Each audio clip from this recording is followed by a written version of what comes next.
श्री गणेशाय नमः। आता आपण अधिक महिन्याबद्दल माहिती बघूया। अधिक महिन्यात अनेक विवाहित महिला आईची ओटी भरतात। आपल्या घरात अनेक परंपरा चालत आलेल्या आहेत। त्यातील एक महत्त्वाची परंपरा म्हणजे आईची ओटी भरणं। पण तुम्हाला माहित आहे का, अधिक महिन्यात आईची ओटी का भरली जाते, ती कशी भरावी, आई नसेल तर काय करावं, या सर्व प्रश्नाची उत्तरं चला जाणून घेऊया। असं म्हणतात की स्वामी तिन्ही जगाचा आई विना भिकारी। आईचं आपल्या आयुष्यातलं स्थान हे शब्दात मांडता येणार नाही, पण याच आई प्रति कृतज्ञता व्यक्त करायची, तिचे आशीर्वाद मिळवण्याची एक सुवर्ण संधी आपल्याला एका विशेष काळात मिळते, आणि तो काळ म्हणजे अधिक मास। आता आईची ओटी भरायला मिळणं हे भाग्याचं लक्षण मानलं जातं, पण हे पुण्यदायी कार्य शास्त्रानुसार फक्त आणि फक्त अधिक महिन्यातच करायला मिळतं। दर 3 वर्षांनी येणारा हा धोंड्याचा महिना आपल्या महाराष्ट्रात नातेसंबंध जपण्यासाठी किती महत्त्वाचा आहे, हे सुद्धा आज आपण या व्हिडिओच्या माध्यमातून जाणून घेणार आहोत। आजच्या या विशेष भागात आपण जाणून घेणार आहोत, अधिक महिन्यात आईची ओटी का भरली जाते, त्यांची आई हयात नाही आहे त्यांनी कोणाची ओटी भरावी, सासूची ओटी भरू नये असं का म्हटलं जातं, या मागचं धार्मिक आणि शास्त्रीय कारण काय आहे, आणि आईला अशी कोणती एक महत्त्वाची वस्तू भेट द्यावी जी तिच्या आयुष्यात सकारात्मकता, ऊर्जा आणि आनंद वाढवू शकते। तसेच या परंपरेमागील भावनिक आणि आध्यात्मिक अर्थही आपण समजून घेणार आहोत। अनेकदा आपण परंपरा पाळतो, पण त्यामागची भावना आणि शास्त्र आपल्याला माहिती नसल्यामुळे हा व्हिडिओ तुमच्यासाठी खूप खास आणि माहितीपूर्ण ठरणार आहे। त्यासाठी तुम्ही हा व्हिडिओ शेवटपर्यंत नक्की पहा, आणि जर तुम्ही आमच्या चॅनलला अजून सबस्क्राईब केलेलं नसेल तर आत्ताच चॅनलला सबस्क्राईब करायला विसरू नका, जेणेकरून असेच आध्यात्मिक आणि भक्तिमय सकारात्मक ऊर्जा देणारे व्हिडिओ सर्वात आधी तुमच्यापर्यंत पोहोचत राहील। चला तर मग सुरुवात करूया। यंदाचा अधिक ज्येष्ठ महिना हा अनेक वर्षानंतर शुभ आणि दुर्मिळ युगात जुळून आला आहे। 2026 मध्ये आलेला अधिक ज्येष्ठ मास हा अध्यात्म, दान धर्म आणि पितृकृतज्ञता व्यक्त करण्यासाठी अत्यंत महत्त्वाचा मानला जातो। ज्येष्ठ महिना स्वतःमध्ये सूर्याची प्रखर ऊर्जा, तपस्या, दान आणि वडीलधाऱ्यांच्या आशीर्वादाशी जोडलेला असतो, आणि त्यात अधिक महिन्याचा संयोग असल्याने या काळात महत्त्व अनेक पटीने वाढले आहे। अधिक महिना हा पुरुषोत्तम मास म्हणून ओळखला जातो। हा महिना भगवान श्री हरिविष्णूचा समर्पित मानला जातो।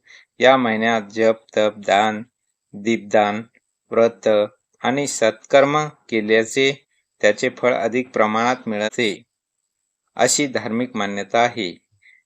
त्याच वेळी ज्येष्ठ महिना हा उष्णतेतही संयम, सेवा, पाण्याचे दान, अन्नदान आणि कुटुंबातील ज्येष्ठांचा सन्मान करण्याचा महिना मानला जातो। त्यामुळे यंदाचा अधिक ज्येष्ठ मास हा श्री हरिविष्णूची भक्ती, दानधर्म आणि कृतज्ञता व्यक्त करण्याचा अद्भुत संगम ठरला आहे। विशेष म्हणजे त्या काळात केलेले तांबूलदान, पाण्याचे दान, वडीलधाऱ्यांची सेवा, गरजूंना अन्नदान आणि देवपूजा यांना अत्यंत शुभ मानले जाते। अनेक महिलांसाठी हा काळ माहेरच्या ऋणांची जाणीव ठेवण्याचा, आई वडिलांप्रती कृतज्ञता व्यक्त करण्याचा आणि कुटुंबाच्या सुख समाधानासाठी प्रार्थना करण्याचा मानला जातो।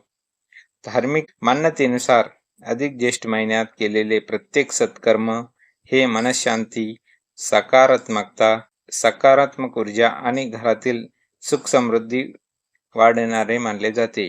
त्यामुळे हा महिना केवळ पंचांगातील अतिरिक्त महिना नसून आत्मिक शुद्धी आणि पुण्य संचय करण्याचा सुवर्ण संधी मानले जाते। आता ओटी भरणं म्हणजे नेमकं काय, हे आधी बघूया। ओटी भरणं हा शब्द आपण नेहमी ऐकतो, सण समारंभात ही विधी करतो, पण याचा मूळ अर्थ काय आहे? जेव्हा आपण एखाद्या सुवासिनीची किंवा गर्भवती स्त्रीची ओटी भरत असतो, तिच्या साडीच्या पदराला तांदूळ, सुपारी, हळकुंड, नारळ आणि खण घालत जातो. आध्यात्मिक दृष्टिकोनातून ओटी भरणं हे गर्भधारणेचे प्रतीक मानले जाते. स्त्रीच्या पोटातील सृजनशील शक्तीचा, तिच्यातील दैवत्वाचा हा एक प्रकारचा सन्मान असतो.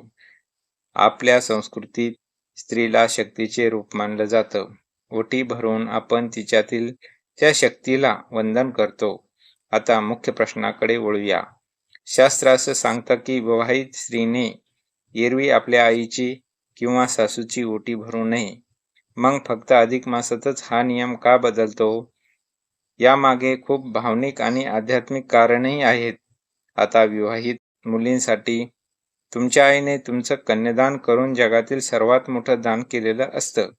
स्वतःच्या काळजाचा तुकडा दुसऱ्याच्या घरी सोपवणं हा खूप मोठा त्याग आहे. त्याबद्दल कृतज्ञता व्यक्त करण्यासाठी अधिक मास हा सर्वोत्तम काळ मानला जातो.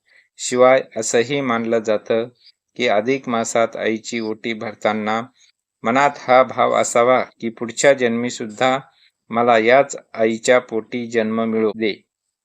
तिसरी गोष्ट, आईची पोटात मुलगी स्वतः 9 महिने राहिलेली असते. ज्या उदरातून आपला जन्म झाला त्या उदराची म्हणजे ओटीची पूजा करणं हे भाग्याचं लक्षण मानलं जातं. म्हणूनच या महिन्यात आईचा सन्मान करून तिला साडी चोळी देऊन तिचे आशीर्वाद घेणं हे सौभाग्यकारक मानले जाते.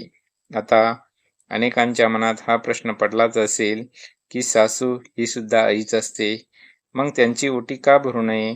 तर याचं कारण आपल्या परंपरेत दडलंय. लग्नानंतर जेव्हा सून पहिल्यांदा सासरी येते तेव्हा सासू तिची ओटी भरते. याचा अर्थ असा की सासू तिच्या मुलांची आणि घराची संपूर्ण जबाबदारी सुनेच्या ओटीत टाकत असते. सासूकडून मिळालेला हा आशीर्वाद किंवा ही जबाबदारीची ओटी भरून परत द्यायची नसते. तो आशीर्वाद आपण आयुष्यभर जपायचा असतो. म्हणूनच अधिक महिन्यात सासूची ओटी भरण्याऐवजी आईला प्राधान्य दिलं जातं. आता मुख्य प्रश्नाकडे वळूया. जर आई नसेल तर कोणाची ओटी भरावी? तर मंडळी, नियती कधी कधी कठोर असते, पण भक्तिमय प्रत्येक गोष्टीला पर्याय असतो. जर तुमची आई हयात नसेल तर तुम्ही काही पर्याय निवडू शकता. जसे तुम्ही समाजातील कोणत्याही पुण्यवान वृद्ध किंवा सौभाग्यवती स्त्रीची आईच्या स्थानी मानून ओटी भरू शकता. सासूला सोडून जर तुम्हाला कोणाचीही ओटी भरणं शक्य नसेल तर तुमच्या कुलदेवतेची म्हणजे अंबाबाईची, तुळजाभवानीची किंवा तुमची जी कुलदेवती दैवत असेल तिची ओटी मनोभावे भरावी. देवी सुद्धा सर्व विश्वाची आई आहे. तिची ओटी भरल्याने तुम्हाला तुमच्या आईचेच आशीर्वाद प्राप्त होतात अशी श्रद्धा आहे. तुम्ही एखाद्या गरजू सुवासिनीला साडी चोळी देऊन तिची ओटी भरली तरीही त्या माऊलीचे आशीर्वाद तुम्हाला मिळतातच. आता ओटी कशी भरावी आणि आईला काय द्यावं? तर ओटी भरताना काही साध्या गोष्टीचा भान ठेवावं. आईचे पाय धुवावे, तिला हळदी कुंकू लावावं. ओटीच्या साहित्यात तांदूळ, सुपारी, हळकुंड, नारळ आणि खण किंवा साडी असावी. सर्वात महत्वाची वस्तू म्हणजे आईला ज्या दिवशी वस्त्रदान करायचंय खूप शुभ दिवस मानला जातो. जर साडी घेणं शक्य नसेल तर काही हरकत नाही. तर एक ब्लाऊज पीस आणि नारळ देऊनही तुम्ही तिची ओटी भरू शकता. तुमची भावना महत्वाची आहे, वस्तूची किंमत नाही.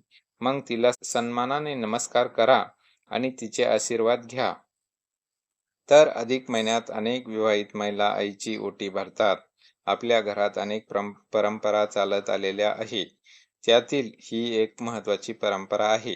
तर मंडळी, अधिक ज्येष्ठ महिन्यात आईची ओटी भरण्याची ही सुवर्ण परंपरा तुम्ही कशी वाटली कमेंटमध्ये नक्की सांगा.